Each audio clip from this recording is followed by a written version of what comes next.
So, hello everyone. My name's Claude Schreier, and I'm nervous because this is a very important panel for me and for the panelists, and I think for everyone. We're talking about the climate emergency. We're talking about epoch artists and their important contributions, past, present, and future. So the panel is called National Cultural Policy and Arts in Response to the Climate Change. And for those who don't know, this is a gathering called Divergence Multi-Arts Festival and Conference, Art in the Time of Healing, the Importance of Epoch Arts in Planetary Renewal.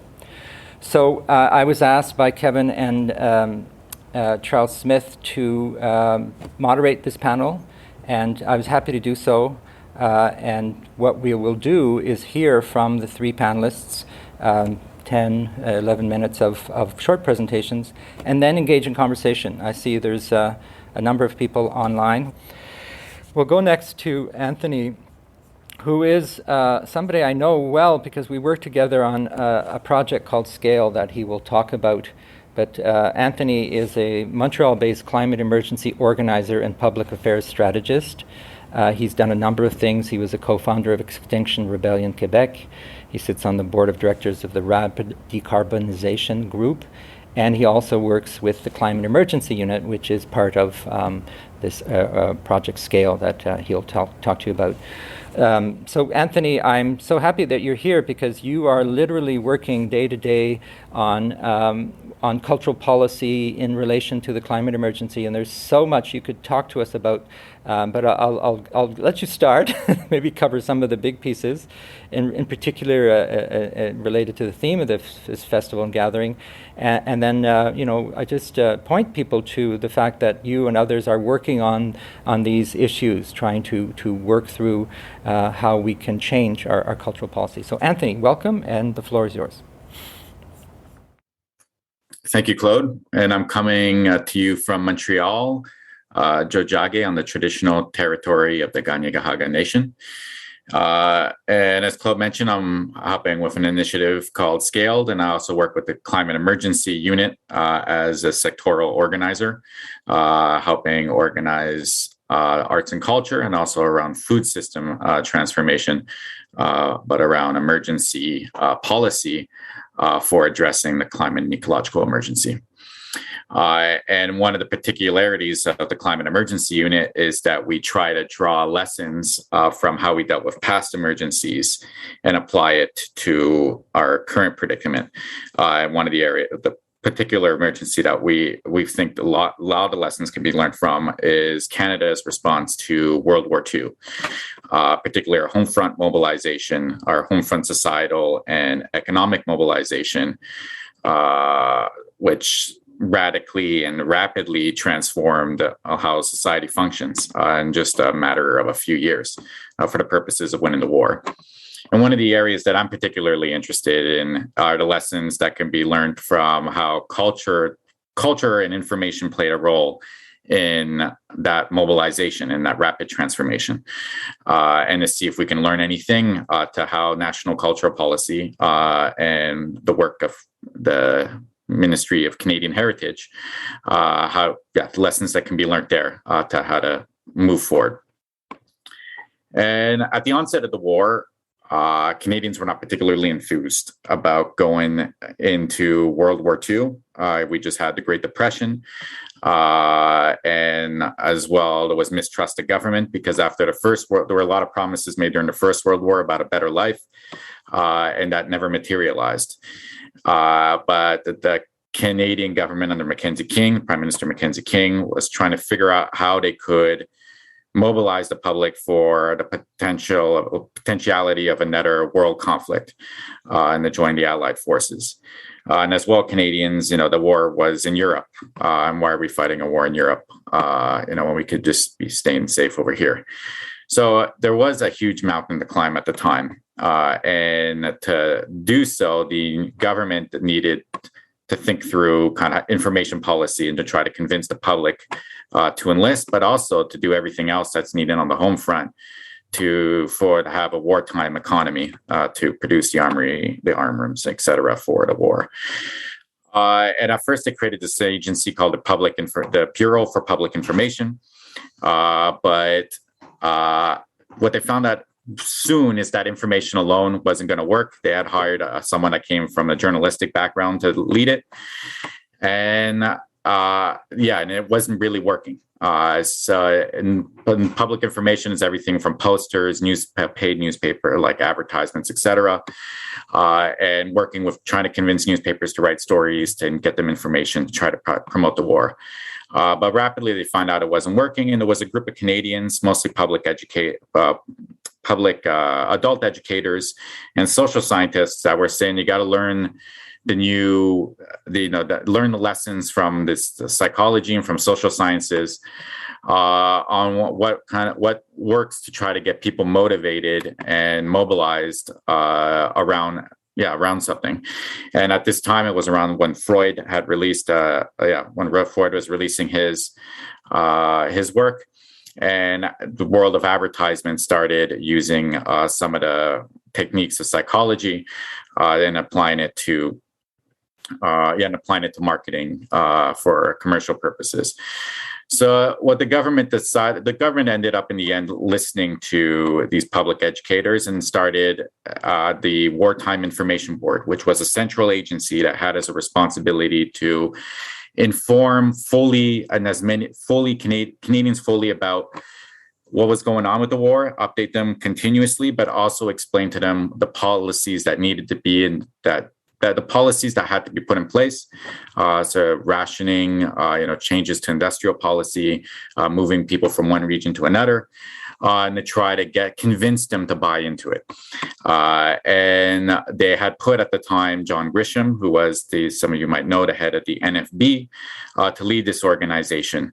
And this organization was responsible for, if you go to antique road shows or you've probably seen these old wartime posters that were part of this social and economic mobilization. But there was a whole of government effort. The important lesson here is that there was a whole of government effort to try to mobilize the public around the common goal. And what they found really quickly also with the Wartime Information Board is that you needed to have social solidarity for this to work. So, and to promote, and what was interesting about this whole entire experience is that the values of social solidarity and collaboration were promoted during this period to get people to embark in the home front mobilization and the social mobilization. So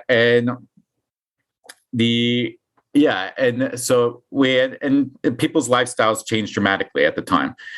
So people started reducing their material consumption, started purchasing less.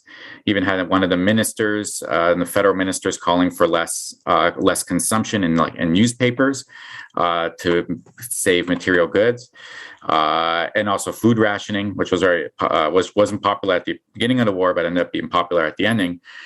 And we know the rest of it. The war was won. But what ended up happening is that we ended up going back to a consumer society.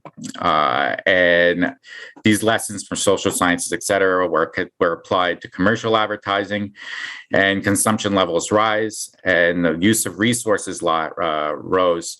And with that, the rise of emissions, as well as the rise in the unsustainable use of resources, to the point where now we're at a current predicament where we're faced with a climate and ecological emergency.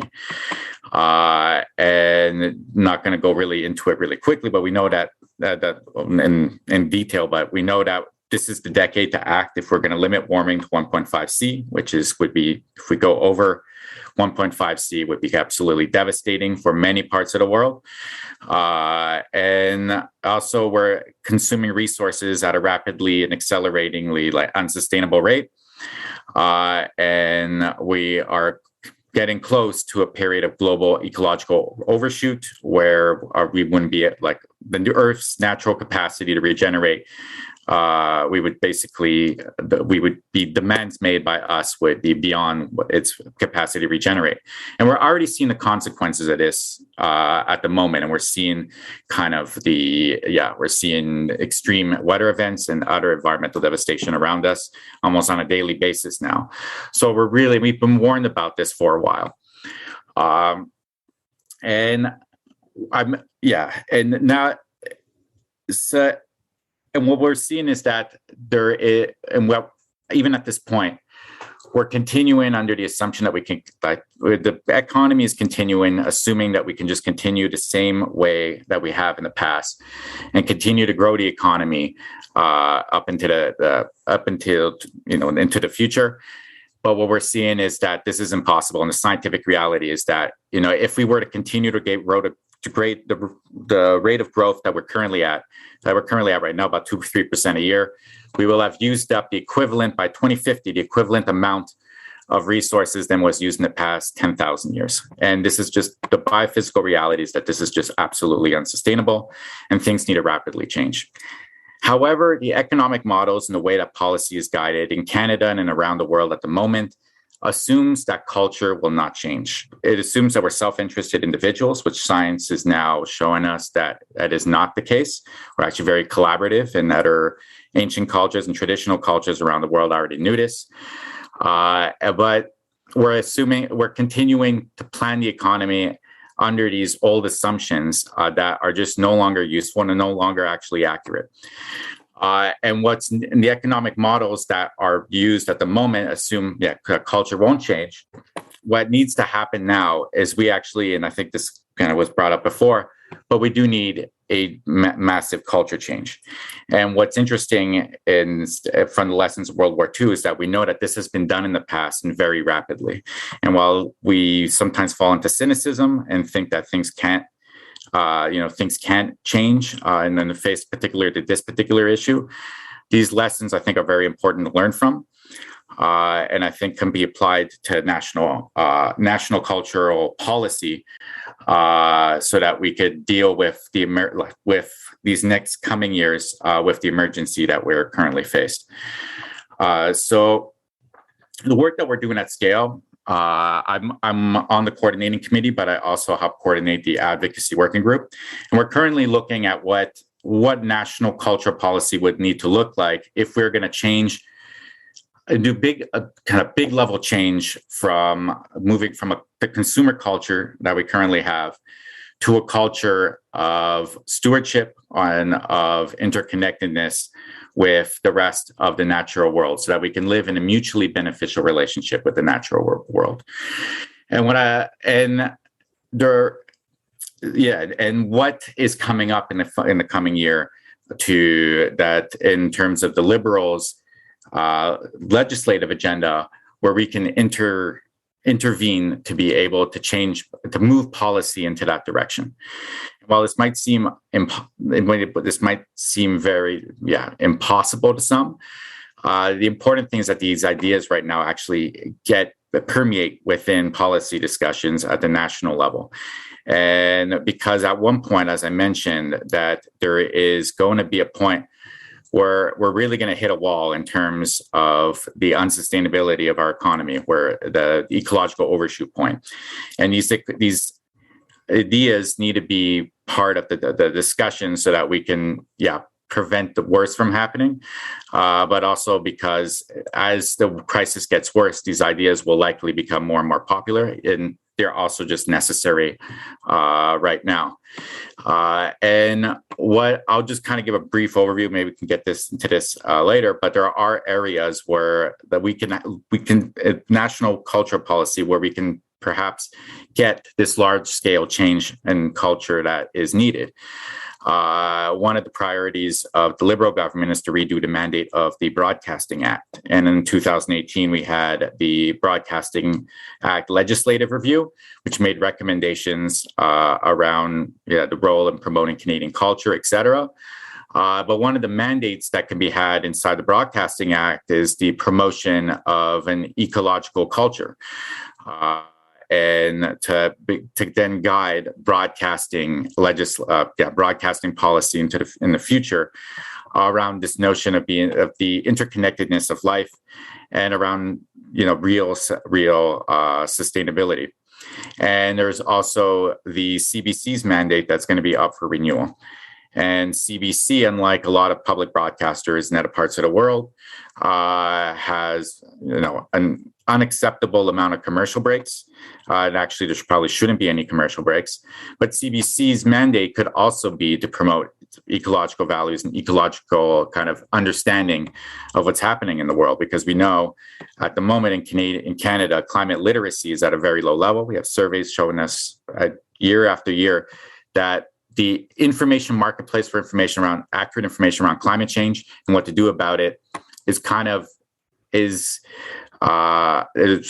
failing to adequately inform information. There's room for intervention, and CBC can play a role in that. But then also we could tie arts funding bodies mandates to also this mandate. I mean, the UK has an interesting example where the Arts Council of England requires the 850 organizations that they fund to report on their action plans for sustainability.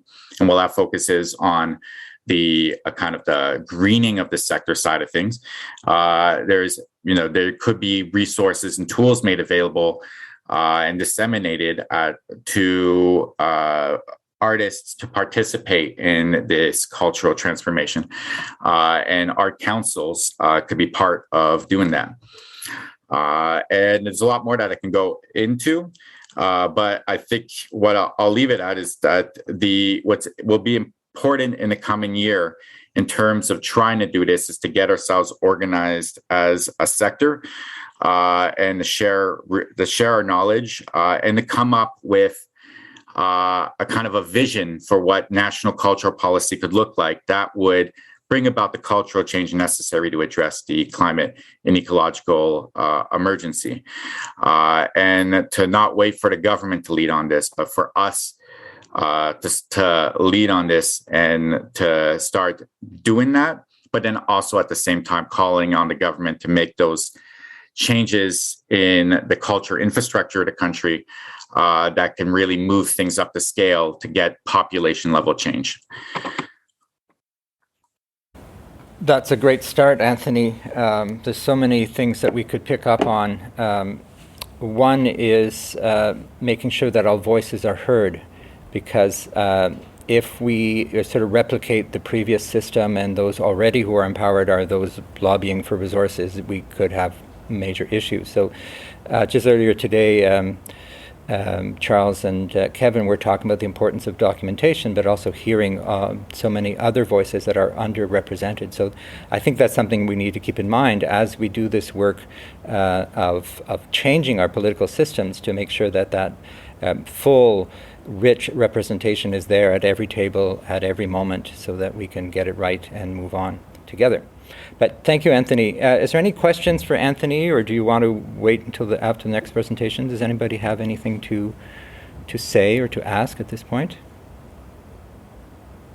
I'll move to Charles' second question, which is to Anthony and Devon.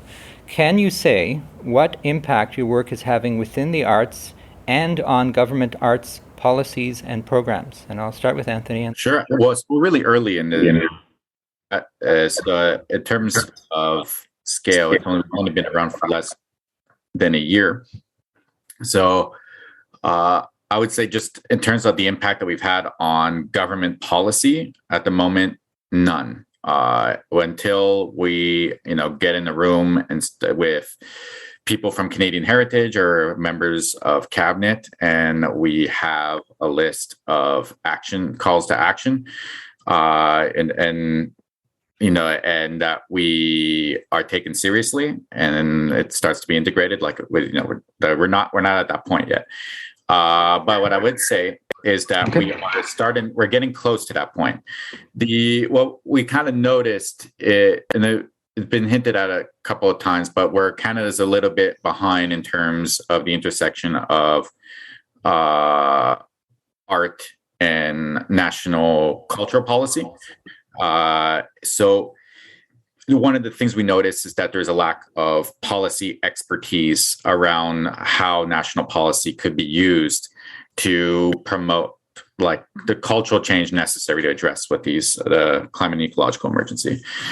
So right now it's about part of the work is about developing that policy expertise and linking the people that are already thinking about this, the academics, government affairs people within different arts organizations, but also outside of those circles, to just start to list down what a policy platform could look like for the sector.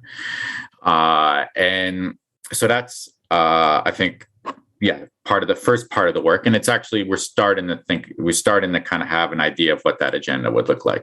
There are already things I should mention, because this kind of links to the previous question, that are already being done. So I mentioned that there's a need for kind of a change in our worldview and in our culture. And there are things that we can learn from other cultures, particularly Indigenous cultures in Canada.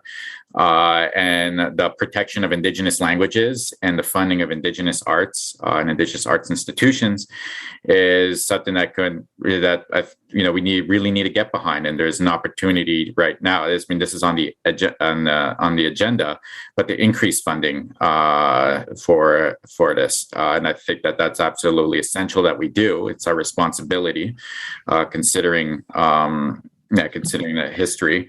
So I think that, supporting that and figuring out what those, being attentive to that is extremely important. So developing the policy, the platform is the first part, but then also figuring out areas of intervention. And there will be a bunch in the coming year. And I'm just going to mention one is, coming up really rapidly is the National Arts Summit that was just called by Pablo Rodriguez a few days ago, where the role of climate in the role of arts in the fight against climate change is going to be on the agenda. I think one of the major buckets, from what I've heard of, is four of them, but the last one is the role of arts in kind of social change. So not just greening operations, but how can arts and culture, what role is arts and culture in shape in social change? So I think that coming up with kind of an agenda about, to start that dialogue at this summit would be very important. And the work that, and so I think that we're starting a dialogue within the sector to start being prepared for that moment. So that's, I think, where things are at the moment. Well, that's great, and I think there'll be a public announcement soon about that summit and how people can participate, but it's something to watch for, because the government has made major investments in the COVID recovery, but then how do we then make that into a just transition and deal with all of the issues that we have to deal with in parallel? Anthony, this is a tough question, and I think it's one that I'm also trying to propose some possibilities around. But this question of culture change that you bring up, it's something that we, in the artist panel a couple of days ago, we tried to grapple with through the lens of artistic process. And so, drawing the parallel to World War II time, like the difference that I see that's causing a bit of a quandary for us is that after World War II, it seemed that society was really united about, had a positive imagination for the future. And it feels like we're in a moment where society is increasingly divided. And I feel like the difference in our condition today has to do with the pervasiveness of technology and the way that mostly unregulated tech companies are using algorithms to shape public behavior without our knowing it, essentially. And that, arts and culture played a bigger role, I think, at a different time when technologies were different. And so I don't know how to grapple with this question of culture change without, from a policy perspective in the arts, without looking at things like economic policy and the regulation of tech companies. And I just wondered, because you're working so directly in policy space, I wondered if you had some additional thoughts just about how you see cultural policy actually as a leverage point that can compete with the levers of tech and economic policy that drive corporate behavior. Yeah, I can attempt to answer that. So I had mentioned that, in World War II, the social and economic mobilization. And just like then, I think now it's going to require both to be happening at the same time. I think in Devin's presentation, one of the examples she gave around the carbon footprint of an institution, I think it was something like 60% came from the audience's travel to the place. So that's something that's kind of beyond the control of the institution, where it's more like economic and infrastructure planning at the federal level that has to happen at the same time. They have to happen at the same time. And you're right about the tech companies and about us being engaged. Like, it's different now where there's a competition for our attention. So these tech companies are basically competing to keep us glued on a screen, to get us to click and to get advertising revenue. And kind of what's interesting about that, the way that they kind of hooked us on it, is that these applications are designed to kind of give us little shots of dopamine, which is very, our brains like very much. Our brains are programmed to we're motivated by these little shots of dopamine. And this is our way our brains have worked for thousands and thousands of years, and they found a way to tap into it and get us hooked to these screens. So our attention, there's a competition for our attention. And if there was going to be a social mobilization, this would have to be dealt with. And at the moment, they're starting to look at how to regulate tech companies. So we have this discussion currently taking place about how to get advertising revenue, like how to use to tax these tech companies to use the revenue, use that tax money to finance media in Canada that have lost revenue because of the switch to these. But I think there needs to be probably a deeper discussion about these technologies and about the ways that they're being used to maintain an economic system that is consuming the planet's resources at a kind of suicidal rate. And that's kind of Ban Ki-moon's term, is that we're heading towards collective suicide with the current approach that we used to former UN Secretary General. I think that that's one area, and that's under Canadian heritage, the regulation of social media giants. What that would look like, I know there are thinkers that are thinking about this. I'm definitely not an expert on it, but definitely, that it is that taking a lot of our attention. So if there was kind of poster campaigns, film campaigns, et cetera, to try to change culture, if people are still hooked onto their phones and are not, not exposed to this, it'll have limited impact. I think the other point is that advertising has a big role to play in this. Advertising, again, it's also something that also could come under Canadian heritage, but consumer culture is very much supported by advertising, and there needs to be a discussion about whether or not advertising has a role to play anymore in our society, and promoting the overconsumption and the consumption of highly polluting goods, whether or not we need to continue with that. And there's actually discussions not happening in Canada yet, and there are efforts on the way to do it. But in Europe, for example, the Netherlands banned the advertising of cars. Amsterdam, banned the advertising of cars and air travel in public spaces. In France, in their climate law, passed a ban on polluting vehicles. That's going to come into place a little late, 2028. But what it shows is that there's already these discussions about the role that advertising plays in driving consumption. However, it's not enough. There needs to be the economic policies as well that support it. So, that's maybe a move away, and there's a bigger discussion, but we need to move away from a consumption-based economy to an economy based on sufficiency and well-being, and looking at other indicators of progress rather than just economic growth. And arts and culture play a big role in that, because well-being, if the culture can do a lot in terms of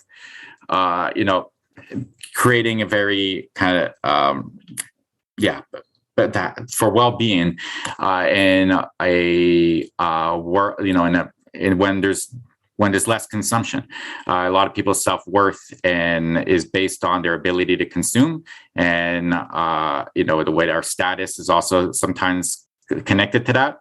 But changing our values and doing that through culture change at a big scale, I think could move us away from that and help create that kind of well-being based sufficient economy that we need. But these discussions need to be happening in parallel, in the arts and culture sector. If it's going to get engaged on the climate issue, has to be part of that bigger discussion, because it's a bigger system than just, arts and culture is one part of a bigger system. And I think that we have to have a discussion about that systems approach. And culture needs to not just be part of arts and culture policy discussions, but it also needs to be part of climate policy, economic policy, and include artists in the development of those. And at the moment, the Net Zero Advisory Board that was created for guiding climate policy doesn't include any representation from arts and culture. So a lot of tech companies on there, environmental groups, but arts and culture is absent from the discussion. And that needs to change. I will end the panel now because we are going to the breakout groups, and I think that will be a good use of our time. But before we end, and I'm so sorry to stop this rich conversation, I want to thank Santi, Anthony, and Devin for being here today, and for all who participated, and those who are listening now, in the future, so to speak. This is a really rich resource, so share it, talk about it. Some really great ideas were presented today, and I think we need national dialogue about this. Scale is one opportunity, but wherever we can, whether it's at the Banff Center or Culture Montréal is doing really great work right now in Montreal. They've created a commission. So there's just endless things to talk about, and too few opportunities to talk about them. So I think we need to just create them. And I want to thank this opportunity, the organizers of this opportunity, for this forum. So thank you, everyone. And it's been my pleasure to moderate, and we shall see you down the road. Merci beaucoup.